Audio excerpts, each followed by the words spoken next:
एक बार किसी ने बाबा से पूछा कि बाबा हमारा कल्याण कब होगा। सभा में बाबा ने कहा तुम्हारा 7 जन्म में भी कल्याण नहीं होगा। तो उनका ऐसा बाबा क्यों? इसी शब्द का उच्चारण कीजिए, बेविचारी का कल्याण कभी नहीं। बहुत कठोरता से डांटा। अब वो जो देख रहे होंगे वो तभी डांट रहे थे। जैसे अपने पुत्र से प्रियता रखते हुए डांट लगाई जाती है, ऐसे महापुरुष डांटते, अपमान नहीं करते। वो अपमान नहीं, वो सुधार। वो शब्द जाएगा और आग पैदा कर देगा और उसको बेविचार से उठा देगा, ऊपर उठा देगा। अब आप नाम भी जप कर रहे हो, माला भी चला रहे हो, आप बेविचार भी कर रहे हो, नाम जब सिद्ध होगा, माला जब सिद्ध होगा? नहीं। अपने धर्म के अनुसार चले। कोई भी नशा करने वाले को नाम जब सिद्ध नहीं होता। उपासक के जीवन में कोई नशा नहीं होना चाहिए। हमें लगता है भगवत कृपा है, कोई व्यसन। झूठ नाम जापक को नहीं बोलना चाहिए। अब हाथ में माला है, बात करने में हम झूठ बोल दें तो हमारे नाम जप का मतलब क्या रहा? झूठ क्यों बोलते हैं? क्यों डरते हो? क्यों छुपाव कर रहे हो? किस बात के लिए झूठ बोल रहे हो?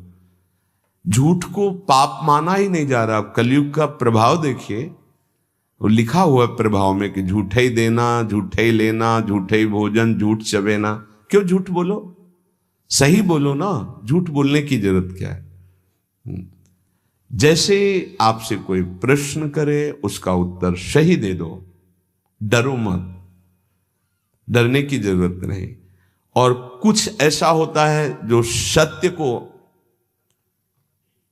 संभालने के लिए, सत्य को हृदय में रखने के लिए वो जो बोला जाता है वो किसी का अहितकारी नहीं होता।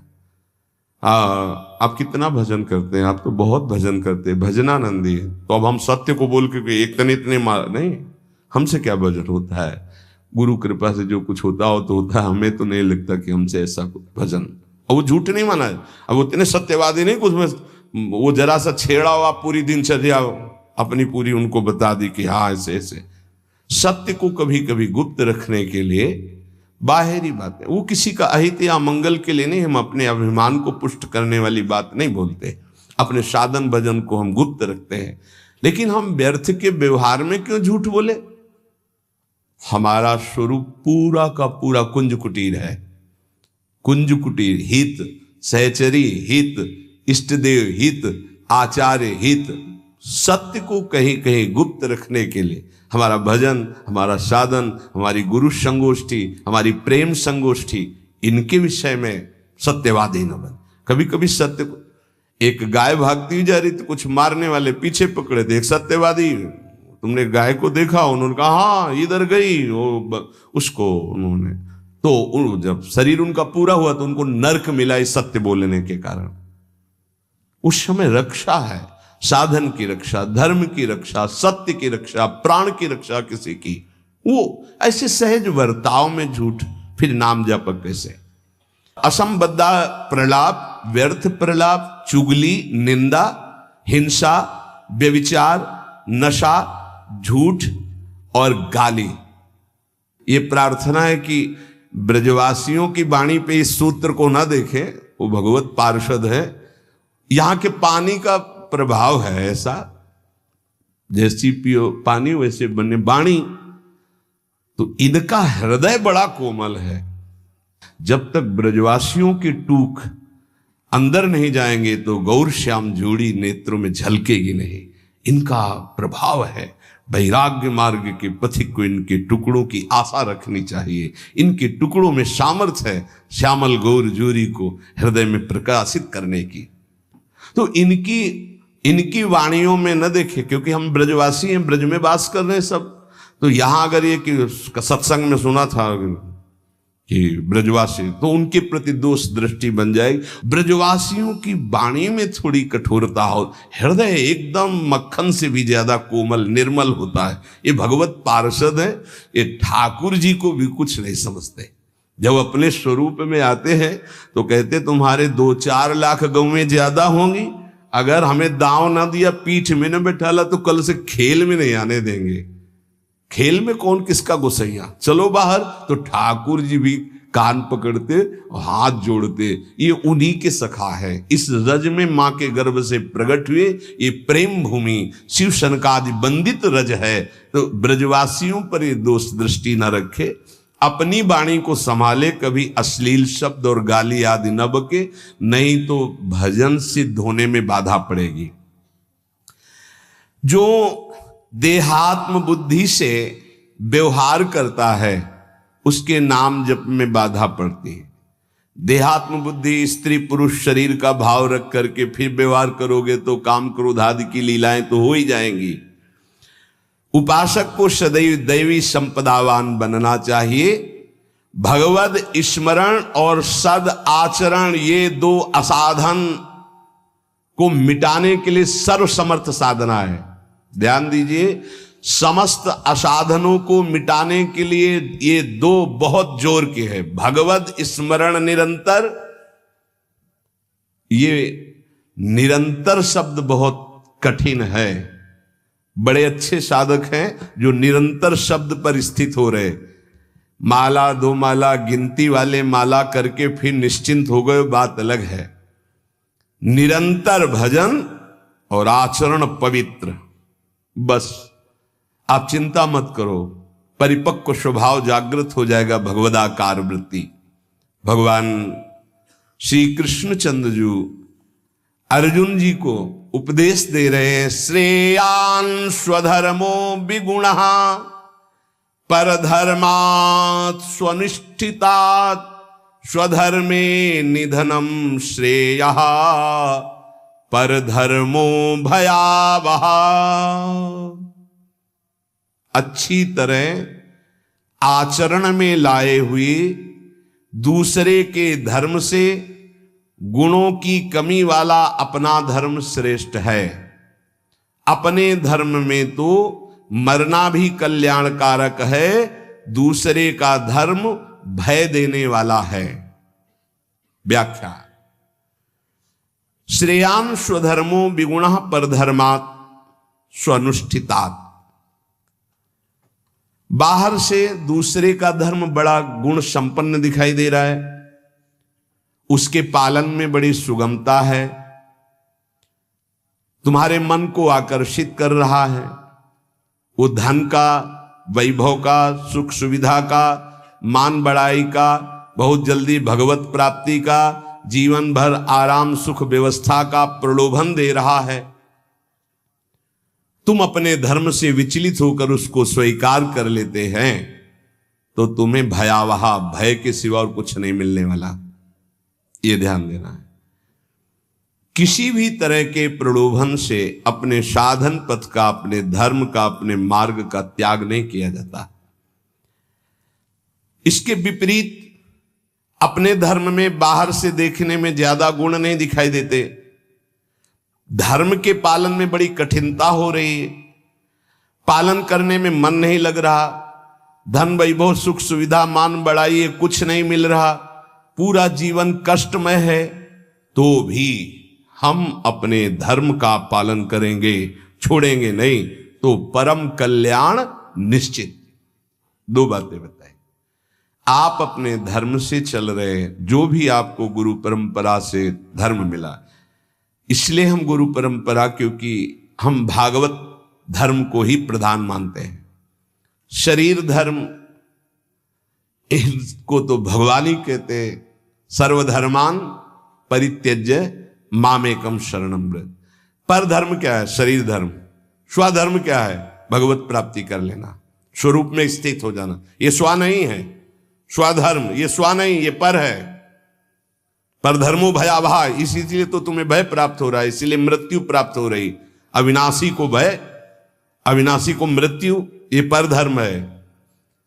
बाहरी व्याख्या करे तो वर्ण आश्रम धर्म को प्रधानता करके, लेकिन उस धर्म का भी फल है कि इसी का त्याग हो जाए और स्व में स्थित हो जाए।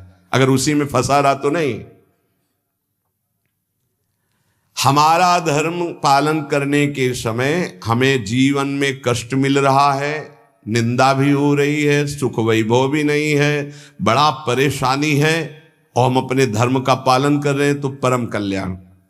दूसरा हमें प्रलोभन दे रहा है, बाहर से देखने में गुण संपन्न और उस धर्म में बड़ी सुगमता है, पालन करने में बड़ा मन लगता है, धन वैभव सुख सुविधा मान बड़ाई ये सब जीवन भर खूब भोग आराम, हम अपने धर्म का त्याग करके उसे स्वीकार कर लिए तो भयावह परिणाम में भय प्राप्त होगा। कई ऐसे प्रलोभनों में धर्म परिवर्तन कर लेते हैं, कई ऐसे प्रलोभनों में अपने साधन का परिवर्तन कर लेते हैं। नहीं, परिणाम में भयावह, भगवान कह रहे परिणाम मंगल में नहीं होगा। अपने धर्म के पालन में कठिनता हो, मन भी ना लगे, धन वैभव सुख सुविधा मान बड़ाई भी ना मिले, जीवन भर कष्ट सहना पड़े तो भी हम अपने धर्म का त्याग नहीं करेंगे, तो उसका परिणाम होगा परम मंगल, परम सुख। मनुष्य के लिए धर्म का पालन करना ही परम कर्तव्य है। जैसे अर्जुन जी भगवान से कह रहे हैं कि मैं युद्ध नहीं करूंगा, भिक्षा का अन्न पा करके जीवन गुजारा करूंगा। तो अर्जुन जी की छात्र धर्म वृत्ति है और इस समय धर्मयुक्त युद्ध आया है, अब भिक्षा मांगना ये ठीक नहीं, ये पर धर्म हो गया। इस समय स्वधर्म युद्ध है, स्वधर्म का त्याग करके पर धर्म स्वीकार करोगे तो हाथ कुछ नहीं लगेगा, भय, भगवान समझा रहे। धर्म या कर्तव्य उसे कहते हैं जो सत्य की तरफ ले जाता है, और सत्य चढ़ाई है। अभी जैसे साधक को वाम मार्ग का प्रलोभन हो तो बड़ा अच्छा लगेगा। कुछ ऐसे वाम मार्ग हैं वैदिक सिद्धांत के विरुद्ध, जिनमें मदिरा पान करना, व्यभिचार करना, ये सब वाम मार्गी। जैसे जब महाप्रभु चैतन्य देव तीर्थ यात्रा में विचरण किए थे तो वाम मार्गियों ने ही कृष्णदास जी को आकर्षण किया। मन को लगता है कि यहां तो कुछ रोकना ही नहीं है, ये नहीं करना, ये नहीं करना, ये नहीं करना, हर कदम पे कठिनता है मार्ग पालन, तो क्या होगा? पतन, नरक की प्राप्ति, और ये परम पद, परम सुख की प्राप्ति। अपने कर्तव्य का पालन, अपने धर्म का पालन करने में उपासक को सुख आराम धन संपत्ति मान बड़ाई आदर सत्कार यदि धर्म पालन करने में ही मिलते तो धर्मात्माओं की आज बहुत टोलियां देखने में आती कि ये सब धर्मात्मा चल रहे हैं। स्वधर्म का पालन करने वाला न सुख को देखता है, न मान बड़ाई को देखता है, न धन संपत्ति को देखता है, स्वधर्म को देखता है। शास्त्र आज्ञा धर्म पालन के लिए प्रमाण होती है कि तुम्हारा धर्म क्या, उसके लिए शास्त्र आज्ञा क्या, उसका पालन करना है। सुख सुविधा मान बड़ाई धन संपत्ति ये धर्म पालन करने वाले नहीं देखते कि इस धर्म के पालन करने में तो ऐसा ऐसा बड़ी कठिनता है, कोई सुख नहीं मिला। अब हम ये स्वीकार करते हैं और उसमें रुपया पैसा मिल रहा, सुख सुविधाएं, मनमानी भोग आचरण। भगवान सावधान कर रहे हैं। स्वधर्म पालन कर्तव्य पालन में भारी से भारी कष्ट उठाया जाता है, तब उसकी आध्यात्मिक उन्नति भागवतिक उन्नति होती है। जो धर्म पालन करता है उसे कष्ट नहीं अनुभव में आता, उसका भारी तप बन जाता है, और तपस्वी पुरुष की आध्यात्मिक और लौकिक दोनों उन्नति बहुत जोर की होती है। कर्तव्य अपने धर्म के पालन के लिए किया जाता है, इसलिए उसको दुख नहीं होता कि हम आपके लिए जो बर्ताव कर रहे हैं अपने धर्म का पालन करने का, अब आप जो बोले जैसा व्यवहार हमें उससे लेना देना नहीं, हमें अपने कर्तव्य का पालन करना है।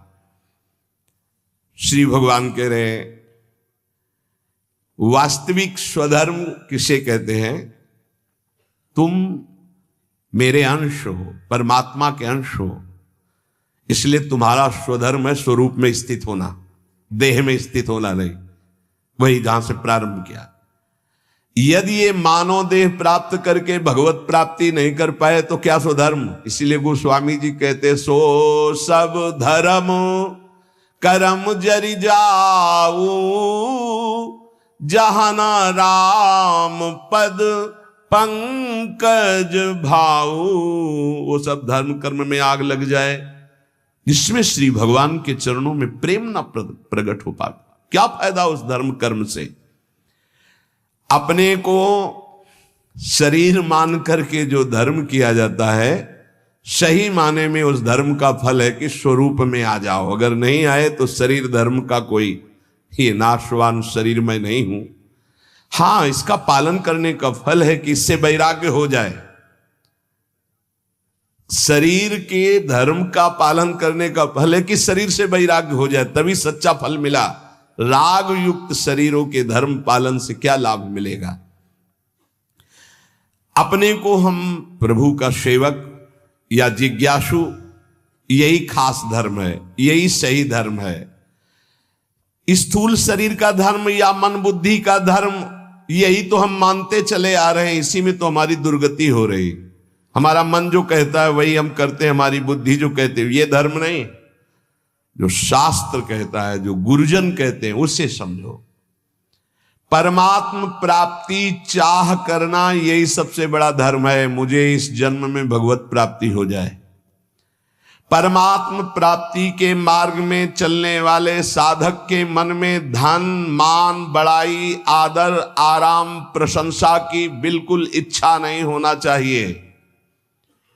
धन मान आदि के मिलने पर हर्षित नहीं होना, उनके नष्ट होने पर शोकित नहीं होना। भगवत इच्छावश प्रारब्ध वशात चाहे जितनी संपत्ति बढ़ जाए, अभिमान हर्ष नहीं होना। भगवत इच्छा प्रारब्ध वशात, दो शब्द है, भगवत इच्छा भक्त, प्रारब्ध वशात ज्ञानी। चाहे सब नष्ट हो जाए, कोई शोक नहीं। हमारा धर्म पालन, भगवत मार्ग इनके अधीन नहीं कि चार लोग बड़ाई किए तो हमारा भजन ठीक हुआ, चार निंदा करने लगे तो हमारा भजन कमजोर। और रुपया पैसा वैभव नहीं है तो बोले इनका भजन का प्रकाश क्या है। ये बाहरी संसारी व्यक्ति दर्शन करेंगे, उपासक बिल्कुल इस बात पर ना जाए। ये भगवत इच्छा प्रारब्ध के अनुसार आए या जाए, इससे कोई हर्ष और शोक नहीं होना चाहिए। इसलिए कर्तव्य रूप से प्राप्त लौकिक कार्य भी सुचारू रूप से करते हुए आध्यात्मिक वृत्ति बनाए रखे, क्योंकि स्वधर्म आध्यात्मिक वृत्ति है। परमात्मा प्राप्ति का उद्देश्य यदि नहीं है तो सब कर्म व्यर्थ हैं, फंसाने वाले हैं। जो परमात्मा प्राप्ति के उद्देश्य से कर्म किए जाते हैं, उसी से परमात्मा प्राप्ति होती है। इसलिए वही स्वधर्म है। परमात्मा प्राप्ति करना ही हमारा स्वधर्म है। अगर धन प्राप्ति का ध्येय जैसे व्यापारी के हृदय में उत्पन्न होता है, तो आराम विश्राम की चिंता ना करके वो धन के प्रति अधिक से अधिक व्यापार बढ़ाता है, अधिक से अधिक समय व्यापार में लगाता है। ऐसे ही उपासक को भगवत प्राप्ति का जब लक्ष्य बना लिया तो अधिक से अधिक समय भजन में, अधिक से अधिक आप नाम जप, अधिक से अधिक कष्ट सहें। जो काम क्रोध लोभ मोह मद मत्सर सर्दी गर्मी, इन सब के कष्ट सह करके जैसे व्यापारी अपने धन को बढ़ाता है, ऐसे भगवत प्राप्ति के मार्ग वाला भजन को बढ़ाता है। जैसे हमारे फोड़ा हो जाए तो हम डॉक्टर को पैसा दे के चिरवा के महीनों कष्ट सहते हैं, पर हमारे अंदर व्यथा नहीं होती, क्योंकि हमें पता है फोड़े का ऑपरेशन करवाने से हम ठीक हो जाएंगे, सुखी हो जाएंगे।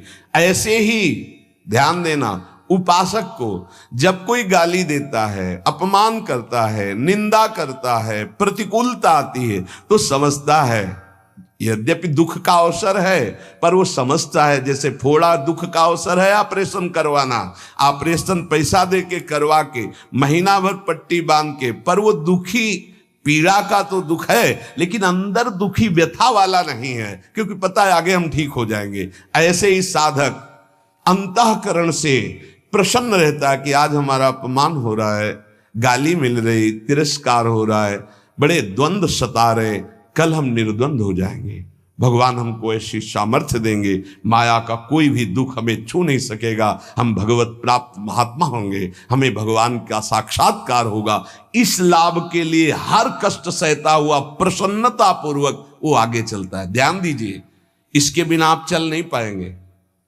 आपके अंदर जब काम, क्रोध, लोभ, मोह, मद, मत्सर की इनकी व्यथा होती है तो आपको लगता है कितने दिन सहेंगे? नहीं, कितने दिन नहीं सहना, आगे बहुत परमानंद है, बस कुछ समय की बात है। और ये इसलिए आपको ज्यादा कष्ट दे रहे हैं क्योंकि आप इसका चिंतन कर रहे हैं। कितने दिन सहेंगे? अभी चिंतन छोड़ो, अभी खत्म हो जाएगा। आओ चिंतन प्रभु में लगाओ, अभी आनंद। और एक अंदर अनुभव की बात, जब तक आपके पाप नष्ट नहीं होते, बिना किसी कारण आपका हृदय जलेगा भजन करने पर।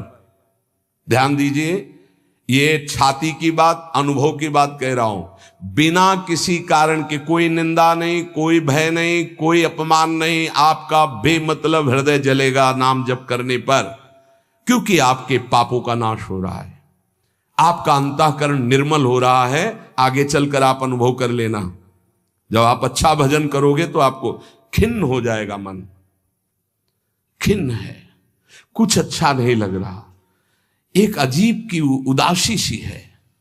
अगर मन को पूछो क्या चाहिए तो कुछ नहीं बोल, ये अच्छा भजन करने की बात कह रहे, कुछ उसकी मांग नहीं, पर एक उदासी है, एक जलन है, एक खिन्नता है। वही आगे बढ़कर विरह बन जाएगी और वही विरह मिलन का संयोग उपस्थित कर देगा। धैर्य पूर्वक विचलित मत होना। इस मार्ग के साधक को कुछ समय तक ये जलन बर्दाश्त करनी, बड़ी धूप है, आगे बहुत शीतल छाया है, इस धूप को दौड़ के पार कर लो। नाम जप, कीर्तन, सत्संग, इतना समय ही मत दो कि कष्टों का चिंतन हो कि काम आ रहा है, क्रोध आ रहा है, विकार आ रहा है। इतना अभ्यास में लगा दो इसको, यात्रा पूरी हो जाएगी। और आगे जो आनंद है वो ब्रह्मा को भी नहीं है, जो भक्तों को आनंद प्राप्त होता है। क्या नाम जप और संकीर्तन मात्र से शुद्ध ज्ञान प्राप्त हो सकता है, या फिर और कोई साधन करना पड़ता है? अगर वो नाम जप और नाम कीर्तन करता है तो ज्ञान इच्छु होने पर उसे शुद्ध ज्ञान हो जाएगा। उसके अंदर अगर ज्ञान प्राप्ति की इच्छा है तो शुद्ध ज्ञान प्रकट हो जाएगा, वेदांत वाला। और अगर प्रेम इच्छुक है तो प्रेम प्रकट हो जाएगा। उसकी इच्छा क्या है? और अगर विषय की चाह है, किसी कामना की, तो उसकी पूर्ति हो जाएगी। ज्ञान और प्रेम इसका परिचय अभी नहीं मिलेगा। जब तक कोई वासना रहती है, इच्छा रहती है, तो पहले उसकी पूर्ति होती है, फिर जब उससे वैराग्य होता है, नाम कीर्तन नाम जब चलता है, तब आगे जो उसके अंदर भाव बनता है भक्ति का या ज्ञान का, वही जागृत हो जाता है। अंतःकरण नाम कीर्तन से, नाम जप से बहुत जल्दी शुद्ध होता है, इसलिए शुद्ध ज्ञान की प्राप्ति उसको प्राप्त हो जाती है। अगर ज्ञान इच्छु है तो भाव उसके अंदर नहीं बन पाएगा। नाम कीर्तन का जो भाव है कि अशुभ प्रवाह होने लगा, रोमांच होने लगा, ये नहीं आएगा, क्योंकि ज्ञान इच्छुक है। तो अंतःकरण शुद्ध होगा और ज्ञान की तरफ ले जाएगा नाम जब, नाम कीर्तन। लेकिन भगवत मार्ग का भाव वाला जो उपासक है, उसको विशेष भाव प्राप्त होता है कि साधन भी यही होता है और साध्य भी यही होता है। रोमांच हो रहा है, शुभ प्रवाह हो रहा, सामने आराध्य देव की झांकी दिखाई दे रही। कुछ तो विद्वान कहते हैं योग मार्ग से ही चित्त शांत होता है। क्या ये ठीक है? तो क्या न पूज्य बाबा का उत्तर, तो क्या वो ये नहीं जानते कि नाम जप करना योग है? अरे नाम जप के अंदर अनंत सामर्थ्य विराजमान है, इसलिए जो नाम जप परायण है वो योगी तो हो ही जाएगा। तात्पर्य जानना चाहिए, चित्त वृत्ति का संसार चिंतन से हटाना योग कहते हैं। वो नाम जप कर रहा है तो सच्चिदानंद के नाम में चित्त जोड़ रहा, योग तो हो ही रहा है। प्रभु कुछ लोग कहते हैं नाम जप से क्या होगा, वेद पढ़ो, वेदांत पढ़ो, ऐसा कहते हैं। अरे तुम भगवत कृपा पात्र हो, तुम भगवान नाम जप में रुचि दो, लोग क्या कहते हैं इनकी तरफ मत देखो। पूज्य बाबा कह रहे, देखो हम तुम्हें अंदर की बात बताते हैं। वेद पाठ और इन पाठों से लोकांतर के सुख मिल सकते हैं, लेकिन नाम कीर्तन नाम जप से भगवत प्रेम, भगवत प्राप्ति, भगवत दर्शन प्राप्त होते हैं। हां, अगर वेदांत दर्शन के अनुसार साधना हो तो मोक्ष पदवी प्राप्त हो जाएगी। तो क्या नाम से मोक्ष नहीं प्राप्त हो सकता? महापापियों को भी मोक्ष पदवी प्राप्त हो गई नाम से। जब इतनी महिमा बाबा आप नाम की बताते हो, तो नाम कीर्तन में और नाम जप में सब क्यों नहीं लग जाते? क्यों नहीं लग जाते? देखो भाई, स्कूल में 200 विद्यार्थी पढ़ते हैं तो सब परीक्षा में उत्तीर्ण नहीं हो जाते हैं। हां, प्रयत्नशील विद्यार्थी परीक्षा में उत्तीर्ण हो जाता है। इसी प्रकार साधन मार्ग में